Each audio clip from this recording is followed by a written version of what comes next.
जय हिंद दोस्तों, कैसे हैं आप सब? अच्छे होंगे। आइए शुरू करते हैं आज का टॉपिक भारत के भूगोल के अंतर्गत भारत की स्थिति और विस्तार। ठीक ना? तो इसके अंतर्गत हम लोग सबसे पहले तो ये जान लेते हैं कि भारत की स्थिति पूरे ग्लोब में कहाँ पर है। ठीक ना? तो भारत जो है इस ग्लोब पे जो उत्तरी गोलार्ध और पूर्वी देशांतर में स्थित है। ठीक ना? ये एक ग्लोब है। अगर कोई पूछे कि ग्लोब क्या है तो आप लोग सीधे ये जवाब देंगे कि ग्लोब पृथ्वी का एक नमूना है। ठीक ना? तो इस ग्लोब पर जो हमारा भारत है ये उत्तरी गोलार्ध और पूर्वी देशांतर में स्थित है। अब ये उत्तरी गोलार्ध और पूर्वी देशांतर क्या है? तो ये एक रेखा है जिसको कहते हैं 0 डिग्री अक्षांश या भूमध्य रेखा। भूमध्य रेखा, ये भूमध्य रेखा पूरी पृथ्वी को दो बराबर भागों में बांटती है। इसके ऊपर का जो भाग है ये उत्तरी गोलार्ध है, नीचे का जो भाग है ये दक्षिणी गोलार्ध है। गोलार्ध क्या होता है? गोले का आधा। ठीक ना? तो ये गोले का आधा भाग उत्तरी गोलार्ध, ये गोले का आधा भाग नीचे तो दक्षिणी गोलार्ध है। ठीक ना? अब इसी में ये एक 0 डिग्री देशांतर रेखा है। यह भी पूरी पृथ्वी को दो बराबर भागों में बांटती है। लेकिन तो अब इसमें इसके पूरब का जो भाग है ये पूर्वी देशांतर है, पश्चिम का जो भाग है ये पश्चिमी देशांतर है। ठीक ना? तो भारत इसी उत्तरी गोलार्ध और पूर्वी देशांतर में स्थित है। इसमें एक रेखा है भूमध्य रेखा से 23.5 डिग्री उत्तरी अक्षांश रेखा। भूमध्य रेखा से 23.5 डिग्री नॉर्थ उत्तरी अक्षांश रेखा। इस रेखा को कहते हैं कर्क रेखा। ये क्वेश्चन भी अक्सर एग्ज़ाम में पूछ देता है, जैसे कि बस अक्षांश का नाम लिख दे देगा 23.5 डिग्री नॉर्थ, पूछ देगा कि इसका नाम क्या है, कर्क रेखा या मकर रेखा। तो 23.5 डिग्री उत्तरी अक्षांश रेखा को कहते हैं कर्क रेखा। और ठीक इसी तरह दक्षिणी गोलार्ध में 23.5 डिग्री दक्षिणी अक्षांश रेखा, एस यानी साउथ, साउथ से दक्षिण होगा। ठीक ना? तो 23.5 डिग्री दक्षिण अक्षांश रेखा को कहते हैं मकर रेखा। ठीक ना? तो इसमें एग्जाम में बस ऐसे पूछेगा 23.5 डिग्री नॉर्थ, ऑप्शन में दे देगा कि इसका नाम क्या है, कर्क, मकर या और कुछ नाम दे देगा। तो 23.5 डिग्री एन यानी नॉर्थ लिखा है तो ये होगा कर्क रेखा, 23.5 डिग्री एस यानी कि साउथ है तो ये होगा मकर रेखा। ठीक ना? अब ये जो कर्क रेखा है यह भारत के बीचों बीच से गुजरती है, यानी कि इसमें हम भारत को यहाँ पर बना देते हैं कि कर्क रेखा ये भारत के बीचों बीच से होके गुजर रही है। ठीक ना? अब यहाँ पर जो 0 डिग्री अक्षांश है यह एक निम्न अक्षांश है। यहाँ से जितना हम पृथ्वी के भूमध्य से ध्रुवों की तरफ बढ़ते हैं तो हम यहाँ पे निम्न अक्षांश से उच्च अक्षांश की तरफ जाते हैं। यानी कि 0 डिग्री अक्षांश के बाद अगर हम अक्षांश रेखाएं खींचना शुरू करें उत्तरी गोलार्ध में या दक्षिणी गोलार्ध में, ठीक ना, तो यहाँ पे हम क्रम से आएंगे 0 के बाद 1 डिग्री अक्षांश, 2 डिग्री अक्षांश, 3 डिग्री अक्षांश, 4 डिग्री अक्षांश। तो इसी प्रकार से जब हम अक्षांश रेखाएँ खींचते हैं तो अक्षांश रेखाएँ खींचते हुए एक कोई अक्षांश रेखा ऐसा खींचते हैं कि जो पृथ्वी के मुख्य भूमि के दक्षिणतम भाग को स्पर्श करके जाता है। ठीक ना? और इसी में से एक अक्षांश रेखा होगी जो पृथ्वी को बोल रहे हैं यहाँ पर भारत के उत्तरतम भाग को स्पर्श करके जाएगी। ठीक ना? तो इन्हीं दोनों अक्षांशों के बीच में भारत स्थित है। तो ये दोनों अक्षांश रेखाएं कितनी डिग्री हैं? तो ये जो अक्षांश रेखा है ये यहाँ से गुजरती है, ये जो लिखे हैं 8 डिग्री 4 मिनट नॉर्थ, ये यही वाली अक्षांश रेखा है। तो 8 डिग्री 4 मिनट नॉर्थ। अब इसमें ध्यान ये देंगे कि ये जो 8 डिग्री 4 मिनट नॉर्थ है यह भारत की मुख्य भूमि के दक्षिणतम भाग में स्थित है। ठीक ना? लेकिन तो जो यहाँ की अक्षांश रेखा है यह उत्तरी अक्षांश रेखा है। उत्तरी गोलार्ध में हम जितनी भी अक्षांश रेखाएं खींचेंगे ये सब के सब उत्तरी अक्षांश रेखाएं होंगी। ठीक ना? तो इसमें भी ध्यान देने वाली बात यह है कि पूछता है क्वेश्चन कि भारत की मुख्य भूमि का जो दक्षिणी अक्षांश है वह कितना डिग्री है। तो ऑप्शन में दे देगा 8 डिग्री 4 मिनट नॉर्थ या फिर 8 डिग्री 4 मिनट साउथ। ठीक ना? तो कुछ लोग क्या करते हैं कि यहाँ से 8 डिग्री 4 मिनट साउथ देख के ऐसा लोग टिक कर देते हैं कि भारत का दक्षिण वाला भाग है तो जो अक्षांश रेखा ये भी दक्षिणी अक्षांश रेखा होगी। लेकिन तो ये गलत हो जाता है क्योंकि भारत जो है उत्तरी गोलार्ध में है तो इसमें जितनी भी अक्षांश रेखाएँ होंगी ये सब की सब उत्तरी अक्षांश रेखाएँ होंगी। तो यहाँ से ये जो 8 डिग्री 4 मिनट है ये भी उत्तरी अक्षांश रेखा है, ठीक ना। अब ये अक्षांश रेखा जो भारत की उत्तरतम भाग को स्पर्श करके जाती है, यानी कि यहाँ से ये कितना डिग्री अक्षांश है, तो ये है 37 डिग्री 6 मिनट उत्तरी अक्षांश रेखा, ठीक ना। तो इस प्रकार से भारत की मुख्य भूमि का जो अक्षांशीय विस्तार है ये हो गया 8 डिग्री 4 मिनट उत्तर से 37 डिग्री 6 मिनट उत्तरी अक्षांश के बीच, ठीक ना। तो ये तो बस मुख्य भूमि का हुआ। ये आप जितना भारत देख रहे हैं ये पूरी की पूरी भारत की मुख्य भूमि है। भारत बस यहीं तक नहीं है, भारत का जो विस्तार है यहाँ पर बंगाल की खाड़ी में ये अंडमान निकोबार द्वीप समूह के रूप में है, ठीक ना। इधर अरब सागर है, इसमें भी भारत के लक्षद्वीप समूह है। तो ये सब के सब भारत के हिस्से हैं। अब इसमें अगर देखा जाए जो अंडमान निकोबार द्वीप समूह है तो इसका जो विस्तार है ये यहाँ पे जो भारत की मुख्य भूमि का दक्षिणतम बिंदु है इससे भी नीचे है, ये इससे भी नीचे है, यानी कि ऐसी कोई अक्षांश रेखा होगी जो इस 8 डिग्री 4 मिनट उत्तर से पहले ही इसको स्पर्श करके गुजरेगी, ठीक ना। यानी कि यहाँ पर जो अगर पूछे कि पूरे भारत का जो दक्षिणतम बिंदु है कितने डिग्री अक्षांश पर स्थित है, तो ये अंडमान निकोबार द्वीप समूह का जो ये ग्रेट निकोबार द्वीप है इस पर ये 6 डिग्री 45 मिनट ये उत्तरी अक्षांश रेखा है, ठीक ना, जो भारत के दक्षिणतम भाग को स्पर्श करके जाती है। तो आपको दो बातें याद रखनी है। अगर कभी पूरे भारत का अक्षांशीय विस्तार पूछे तो 6 डिग्री 45 मिनट नॉर्थ से 37 डिग्री 6 मिनट नॉर्थ होगा, ठीक ना। और अगर भारत की मुख्य भूमि का अक्षांशीय विस्तार पूछे तो 8 डिग्री 4 मिनट नॉर्थ से 37 डिग्री 6 मिनट नॉर्थ होगा, ठीक ना। अब बात कर लेते हैं भारत की देशांतरी विस्तार की। तो देशांतरी विस्तार का पता लगाने के लिए ग्लोब पर जो देशांतर रेखाएं खींची गई हैं इसमें से ये जो पूरब वाला हिस्सा है इसमें इस 0 डिग्री देशांतर के पूरब में जितनी भी देशांतर रेखाएं हम खींचते हैं ये सब की सब पूर्वी देशांतर रेखाएं होती हैं। तो इन्हीं देशांतर रेखाओं में से कोई एक देशांतर रेखा ये ऐसी है जो भारत के पश्चिमी भाग को स्पर्श करके जाएगी, यानी कि जो देशांतर रेखा आप यहाँ पे देख रहे हैं इसको हम यहाँ दिखा रहे हैं। तो यही देशांतर रेखा कितना डिग्री है इसी को जानना है। तो ये देशांतर रेखा है 68 डिग्री 7 मिनट ईस्ट, यानी कि पूर्वी गोलार्ध में ये जितनी भी देशांतर रेखाएं हैं सब के सब ये पूर्वी देशांतर रेखाएं होंगी। तो भारत का जो पश्चिमी बिंदु है 68 डिग्री 7 मिनट ये ईस्ट यानी कि पूरब होगा। और यहाँ से इसी में से एक कोई देशांतर रेखा ऐसी होगी जो भारत के पूर्वी भाग को स्पर्श करके जाएगी। तो ये जो देशांतर रेखा है यहाँ पर है और ये कितना है, तो ये है 97 डिग्री 25 मिनट ईस्ट। इस प्रकार से भारत का जो देशांतरी विस्तार है 68 डिग्री 7 मिनट पूरब से 97 डिग्री 25 मिनट पूर्वी देशांतर के मध्य होगा, ठीक ना।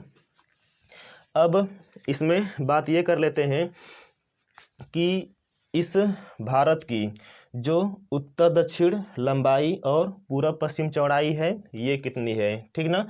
तो इसकी जो लंबाई है यहाँ से लेके अगर देखा जाए पूरा यहाँ नीचे तक इसकी जो लंबाई है ये 3214 किलोमीटर है, ठीक ना।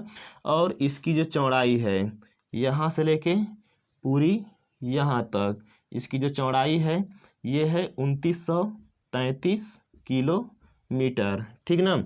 तो ये इसकी लंबाई और चौड़ाई हो गई।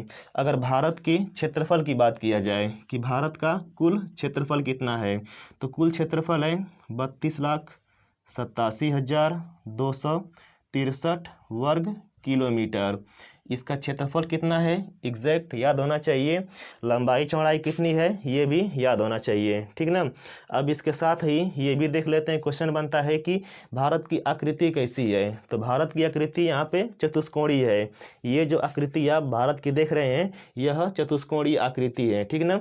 और जो भारत है ये एशिया महाद्वीप में स्थित है और एशिया महाद्वीप के किस दिशा में है, तो ये एशिया के दक्षिण में स्थित है, ठीक ना। अब बात ये कर लेते हैं कि अभी भारत का जो अक्षांशीय और देशांतरी विस्तार देखे हैं, ठीक ना। इसी के थ्रू भारत के जो सबसे उत्तरतम, दक्षिणतम, सबसे पूर्वी, सबसे पश्चिमी बिंदु कौन कौन से हैं, यहाँ से भी एग्जाम में क्वेश्चन बनते हैं, तो इसको भी देख लेते हैं, ठीक ना। सबसे पहले इसको देख लेते हैं।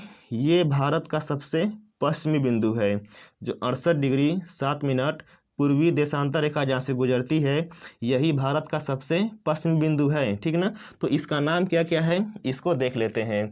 तो ये जो ग्लोब बनाए हैं इसको मिटा दे रहे हैं और इसका नाम हम यहाँ पे लिख दे रहे हैं, ठीक ना। तो यहाँ पे भारत का जो सबसे पश्चिमी बिंदु है इसका नाम है सरक्रीक, सरक्रीक, या इसी का और नाम है राजहर क्रीक, राजहर क्रीक। इसका एक और नाम है गौर माता, गौर माता। तो एक ही पॉइंट है, इसके 3 अलग अलग नाम हैं, सर क्रीक, राजहर क्रीक या गौर माता, ठीक ना।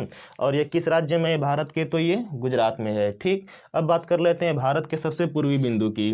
तो भारत का जो सबसे पूर्वी बिंदु है ये यहाँ पे अरुणाचल प्रदेश में स्थित है, और इसका नाम क्या है, तो हम ऐसे ऊपर इसका नाम दिखा दे रहे हैं। इसका नाम है वालांगू, वालांगू या कीविथू, वालांगू या कीविथू, ये भारत का सबसे पूर्वी बिंदु है, ठीक ना।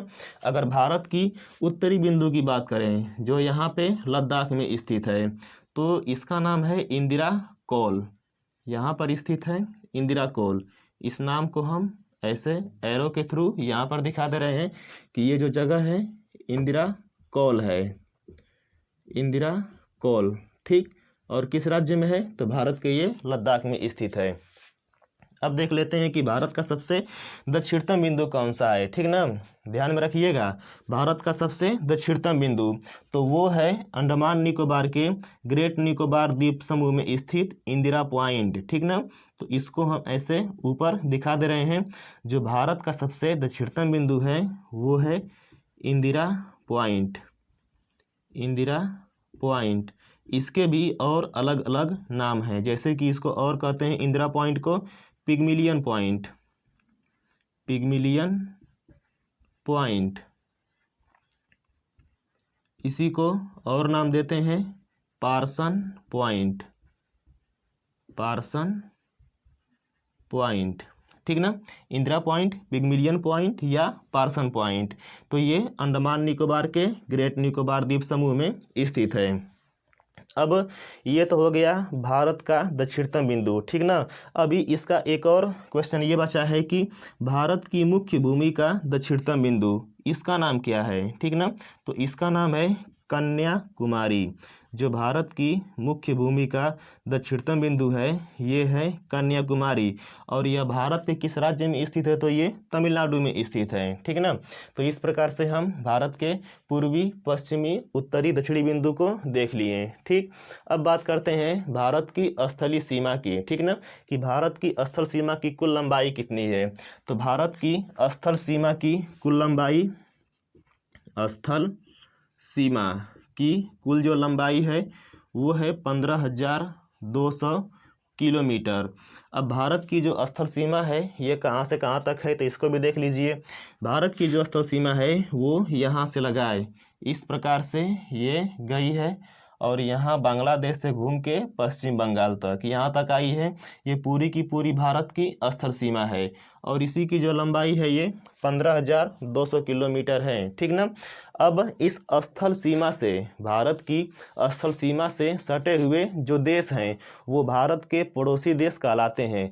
और ये कुल कितने पड़ोसी देश हैं भारत के, तो कुल 7 हैं, ठीक ना। 7 में कौन कौन से हैं, ये आपको दिख रहा है, पाकिस्तान है, ये ऊपर अफगानिस्तान है, इधर चीन है, ये नेपाल है, यहाँ भूटान है, ये म्यांमार है, ये बांग्लादेश है, ठीक ना। तो भारत के ये हो गए पड़ोसी देश। अब इसके बाद ये देख लेते हैं कि भारत के जो पड़ोसी देश हैं तो इसमें किसकी सीमा कितनी लगी है भारत से, ठीक ना। क्योंकि ये क्वेश्चन एग्जाम में पूछता है। हालांकि क्वेश्चन तो अभी ऐसे बन रहे हैं कि जैसे कि किस देश की सीमा भारत से सर्वाधिक लगती है और किसकी कम लगती है। तो हालांकि हम लोग सबको देख लेते हैं, तो इसमें से जो नोट करना है आप लोग नोट कर लेंगे, नहीं तो हम इसको मिटा रहे हैं, ठीक ना। और मिटाने के बाद सभी देशों को लिख दे रहे हैं, ठीक है। तो देखते हैं कि भारत के जिस पड़ोसी देश की सीमा भारत के साथ सर्वाधिक लगती है वो है बांग्लादेश। ठीक, वो है बांग्लादेश। बांग्लादेश कहाँ पर स्थित है? तो ये यहाँ पे है और इसकी सीमा इस प्रकार से लगी है भारत से और ये सर्वाधिक है। तो इसकी सीमा कुल कितने किलोमीटर लगी है भारत से? तो ये लगी है 4096.7 किलोमीटर। ठीक ना, जो कि सर्वाधिक है। इसके बाद जो दूसरा देश है वो है चीन। ठीक ना, चीन को देख सकते हैं, ये रहा चीन और चीन की सीमा ये लद्दाख, हिमाचल प्रदेश, उत्तराखंड यहाँ तक है, सिक्किम से लगा है और अरुणाचल प्रदेश से लगा है। ठीक ना, तो चीन की सीमा जितनी भारत से लगती है कुल कितना किलोमीटर है? तो ये है 3488 किलोमीटर। ठीक, इसके बाद जो तीसरे नंबर पे है वो है पाकिस्तान। पाकिस्तान, ठीक ना, इसमें पाकिस्तान की सीमा यहाँ से यहाँ तक भारत से लगी है और यह कुल कितने किलोमीटर है? तो ये है 3323 किलोमीटर, यानी कि 3323 किलोमीटर। ठीक ना, इसके बाद जो अगला देश है वो है नेपाल। तो नेपाल की सीमा भारत से कितनी लगती है? तो ये लगती है 1751 किलोमीटर। ठीक, इसके बाद जो अगला देश होगा ये है म्यांमार। म्यांमार मैप में इधर ये रहा म्यांमार। तो म्यांमार की सीमा भारत से कितनी लगती है? तो ये लगती है 1643 किलोमीटर। ठीक, इसके बाद छठे नंबर पे जो देश होगा ये है भूटान। भूटान यहाँ पर है और भूटान की सीमा भारत से कितनी लगती है? तो ये लगती है 699 किलोमीटर। ठीक ना, और इसके बाद लास्ट में जो देश है वो है अफ़गानिस्तान। अफ़गानिस्तान, और इसकी सीमा भारत से कितनी लगती है? तो यहाँ पे देख सकते हैं बस इतनी सीमा लगती है और यह कुल लंबाई कितने किलोमीटर है? तो ये है 106 किलोमीटर। इस प्रकार से इसमें आप देख सकते हैं कि भारत से सर्वाधिक सीमा बनाने वाला जो देश है वो बांग्लादेश है और जो सबसे कम सीमा बनाता है वो अफ़गानिस्तान है और बाकी के देशों का ये क्रम है। ठीक ना, इतना तो हो गया। अब देखते हैं कि भारत के जो पड़ोसी देश हैं इन पड़ोसी देशों से भारत के ऐसे कुल कितने राज्य हैं जो कि इनसे यहाँ पर सीमा बनाते हैं। ठीक ना, तो ऐसे भारत के कुल 18 राज्य हैं और इन 18 राज्यों में से 16 तो राज्य हैं और इन्हीं में से 2 यूनियन टेरिटरी हैं। ठीक ना, यूनियन टेरिटरी क्या होता है? तो केंद्र शासित प्रदेश होते हैं, जैसे कि जम्मू कश्मीर है और लद्दाख है। ठीक ना, तो पहले तो ये 18 राज्य कुल कौन कौन से हैं? तो मैप में आप देख सकते हैं, यहाँ से अगर काउंट करें तो गुजरात है, इसके बाद राजस्थान है, फिर पंजाब है, पंजाब के ऊपर जम्मू कश्मीर है, फिर लद्दाख है, लद्दाख के नीचे अगर देखें तो हिमाचल प्रदेश है, फिर उसके बाद उत्तराखंड है, वहाँ से नीचे आए तो उत्तर प्रदेश है, फिर बिहार है, बिहार के बाद पश्चिम बंगाल है। मैप में आप देख सकते हैं कि जो पश्चिम बंगाल है वो बांग्लादेश से भी लगा है, नेपाल से भी लगा है और भूटान से भी लगा है। ठीक ना, बांग्लादेश या बांग्लादेश बोल रहे हैं, सॉरी, पश्चिम बंगाल या नीचे से लगा है, ऊपर तक इसका विस्तार है। ठीक ना, और पश्चिम बंगाल के बाद जो अगला राज्य है सिक्किम है, सिक्किम के बाद चलेंगे पूर्वोत्तर भारत में, तो यहाँ से अरुणाचल प्रदेश, नागालैंड, मणिपुर, मिजोरम, त्रिपुरा, मेघालय, असम, ये कुल 18 राज्य हैं भारत के। ठीक ना, लेकिन अभी इनमें से क्वेश्चन और कैसे बन जाते हैं कि अलग अलग देशों के साथ भारत के कौन कौन से राज्य सटे हुए हैं। ठीक ना, तो इनमें भी क्रम से हम लोग देख लेते हैं। ये रहा बांग्लादेश, तो बांग्लादेश से भारत के कुल कितने राज्य सीमा बनाते हैं? तो ये कुल 5 राज्य हैं। 5 राज्य कौन कौन से हैं? मैप में आप लोग देखते रहिए। पश्चिम बंगाल होगा, ठीक होगा ना, इसके बाद यहाँ पे मेघालय है, असम है, त्रिपुरा है, मिजोरम है, ये कुल यहाँ पे 5 राज्य हो गए। अब इस बांग्लादेश से किस राज्य की सीमा सर्वाधिक लगती है? तो ये है पश्चिम बंगाल। इसमें आपको ये भी ध्यान में रखना है। और भारत का ऐसा कौन सा राज्य है जो कि बांग्लादेश से 3 तरफ से घिरा है? बता सकते हैं? देखिए इसमें कौन सा होगा। तो यहाँ पे ये जो त्रिपुरा है, त्रिपुरा बांग्लादेश से 3 तरफ से घिरा है। ठीक ना, इसके बाद यहाँ पे जो अगला देश म्यांमार है, तो म्यांमार से भारत के कुल कितने राज्य सीमा बनाते हैं? तो ये होंगे कुल 4 राज्य। 4 राज्य कौन कौन से हैं? अरुणाचल प्रदेश, नागालैंड, मणिपुर, मिजोरम, ठीक ना। और इसके साथ किस राज्य की सीमा सर्वाधिक लगती है, तो वो होगा अरुणाचल प्रदेश। इसके बाद अगला जो देश है भूटान। भूटान से भारत के कुल कितने राज्य सीमा बनाते हैं, तो ये होगा कुल 4 राज्य। 4 राज्य कौन कौन से हैं, मैप में देख सकते हैं। सिक्किम होगा, पश्चिम बंगाल होगा, असम है और अरुणाचल प्रदेश। अब इसमें आप लोग खैर देख के गेस न कर पाएँ, लेकिन तो जो भूटान है इससे भारत के असम राज्य की सीमा सर्वाधिक लगती है, ठीक ना। इसके बाद ये अगला देश है नेपाल। तो नेपाल से भारत के कुल 5 राज्य सटे हुए हैं। कौन कौन से हैं, इसमें देखा जाए तो उत्तराखंड है, उसके बाद उत्तर प्रदेश है, फिर बिहार है, बिहार के बाद पश्चिम बंगाल है और फिर सिक्किम है, ठीक ना। और नेपाल के साथ भारत की किस राज्य की सीमा सर्वाधिक लगती है, तो ये है बिहार की, ठीक ना। इसके बाद ये रहा चीन। चीन के साथ भी भारत के कुल 5 राज्य सटे हुए हैं, लेकिन इनमें से 4 तो राज्य हैं और एक है यूनियन टेरिटरी, जो कि ये लद्दाख है। तो यहाँ पे लद्दाख हो जाएगा हिमाचल प्रदेश, उत्तराखंड, सिक्किम, अरुणाचल प्रदेश, ठीक ना। इसके बाद 2 देश इधर हैं, एक ये पाकिस्तान है। तो पाकिस्तान से भारत के कुल 5 राज्य सटे हुए हैं। ये 5 राज्य कौन कौन से हैं, गुजरात है, राजस्थान है, पंजाब है, जम्मू कश्मीर है, लद्दाख है, ठीक ना। इन 5 राज्यों में से 3 तो ये राज्य हैं और इसमें 2 जम्मू कश्मीर, लद्दाख ये यूनियन टेरिटरी हैं, ठीक ना। और लास्ट में ये रहा अफगानिस्तान। तो इससे भारत का एकमात्र राज्य जो लद्दाख है वही सीमा बनाता है, ठीक ना। इसमें भी अगर देख लिया जाए, अगर प्रेजेंट टाइम वर्तमान समय में बात किया जाए कि क्या लद्दाख की सीमा अफगानिस्तान से लगती है, तो नहीं लगती है, क्योंकि भारत में यहाँ पे जो पीओके वाला क्षेत्र है, ऊपर ये जितना हिस्सा आपको दिख रहा है ये पीओके है। इसको पाक ऑक्युपाइड कश्मीर या पाक अधिकृत कश्मीर कहते हैं। ये वाला क्षेत्र पाकिस्तान के कब्जे में है, ठीक ना। तो अगर वैसे देखा जाए तो अफ़गानिस्तान की सीमा भारत से नहीं लगती है, लेकिन चूंकि पीओके भारत का ही है तो इसमें इसकी सीमा अफगानिस्तान से ये लग जाती है, ठीक ना। तो ये तो यहाँ पर हो गया। अब इसमें ये देख लेते हैं कि भारत के जो पड़ोसी देश हैं ये किसके किसके माध्यम से भारत से अलग होते हैं, ठीक ना। तो ये रहा पाकिस्तान और ये अपना भारत है। तो भारत और पाकिस्तान के बीच में यहाँ पर कौन सी रेखा स्थित है जो कि पाकिस्तान को भारत से अलग करती है, तो यहाँ पर जो रेखा है वो है रेड क्लिफ रेखा, ठीक ना। ये रेखा है रेड क्लिफ रेखा। इसके बाद यहाँ पे देखें पाकिस्तान के ऊपर जो देश है अफ़गानिस्तान। तो खैर पाकिस्तान अफ़गानिस्तान के बीच में एक रेखा खींची गई है, रेखा का नाम है डुरंड रेखा, ठीक ना। ये डुरंड रेखा पाकिस्तान को अफ़गानिस्तान से अलग करती है, लेकिन ये डुरंड रेखा जो पाकिस्तान को अफ़गानिस्तान से अलग करती है यही भारत के इस पीओके वाले हिस्से से भी गुजरती है, जो कि जहां अफ़गानिस्तान भारत के पीओके से सटा हुआ है, ठीक ना।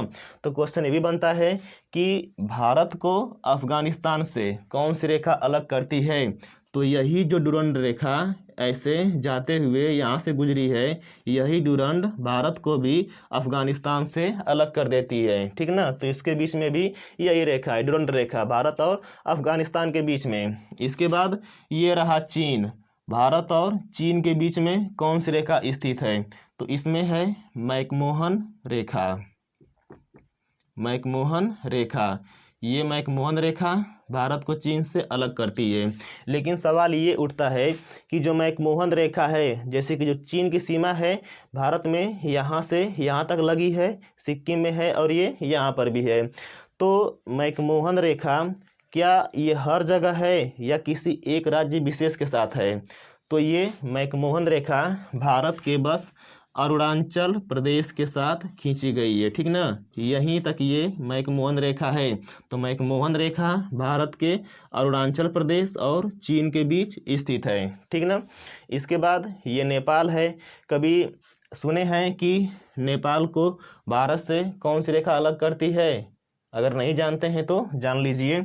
यहाँ पे ये जो रेड क्लिफ रेखा है जो कि भारत को पाकिस्तान से अलग करती है, तो इसको खींचने के लिए जो रेड क्लिफ आए थे वही रेड क्लिफ भारत और नेपाल के बीच भी बंटवारा कर दिए।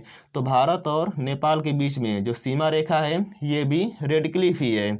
और बाकी ये रहा बांग्लादेश। तो भारत और बांग्लादेश के बीच में जो सीमा रेखा है इसको बोलते हैं परिचालन शून्य रेखा। इसको बोलते हैं परिचालन शून्य रेखा, ठीक ना।